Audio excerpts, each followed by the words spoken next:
Hey, what's up? It's Frankie here. What do you do when your clients' rankings suddenly drop? I feel for you. It's happened to me. And let's get into it.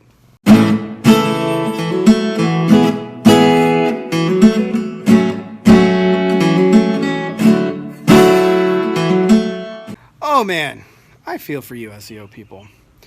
Now, I want to give you both a short term and a long term solution to this, okay? So, this happened to me a few times. I think it was like the first time was in maybe like 2012, 2011, something like that. Google Panda came through. It was the first really big update, and suddenly, like, they just rocked the search engine rankings. And I woke up, and like half of my clients were doing even better, and half of my clients were nowhere to be found.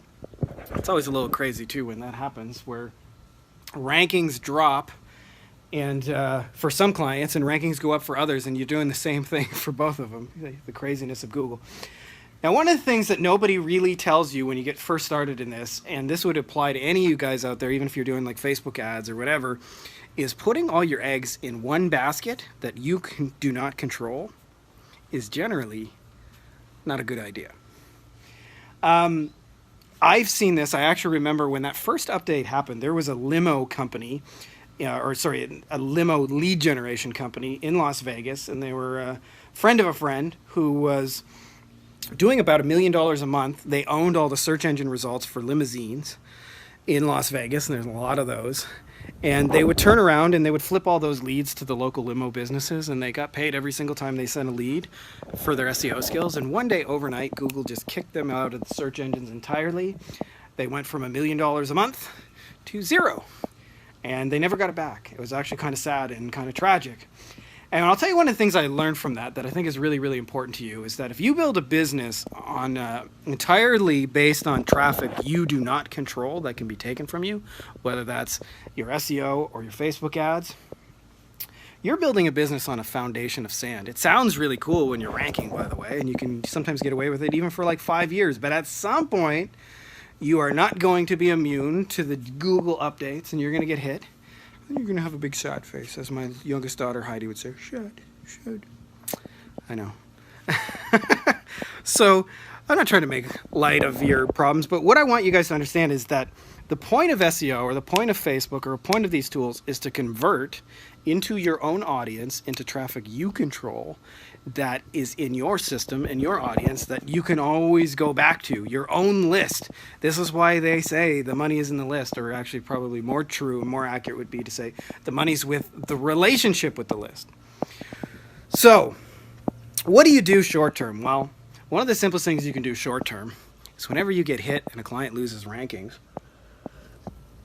is almost always those clients have money in the form of their customer list that they're simply not exploiting. We actually just did this with a roofing company. A friend of mine bought a couple of businesses during this whole pandemic and the market went down. One of those was a local roofing business. He's not a roofer, which is good.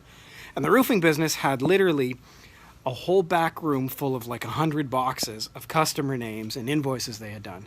So he said, what do I do? You know, I had lost this traffic source. And I said, well, you got the best traffic source in the world, your own customer list. Let's take all those names and boxes and let's spend a day, turn them into a digital thing so I can write some emails and we send them out. And I think they made $100,000 in the first couple of days. And that's pretty normal, by the way. That's because they already have a relationship with those people. They've already served them well. So one of the things that you can do short term, and is very, very useful, and I recommend doing this even when shit's not hitting the fan, is just to run a couple of promotions to their damn customer list. You would be amazed at how fast you can generate business and how much easier it is than SEO to just generate a couple of sales quickly, and how much more time it buys you for your SEO, by the way, because instead of having to say, hey, wait 12 months to see if this works, they get a couple of clients, you know, when that roofer gets $100,000 and then I say, hey, it's going to take 10 months to rank for SEO, but be patient with me. They're actually patient because they've seen the benefits of your work. So seeing is believing, right? That relationship is forever changed.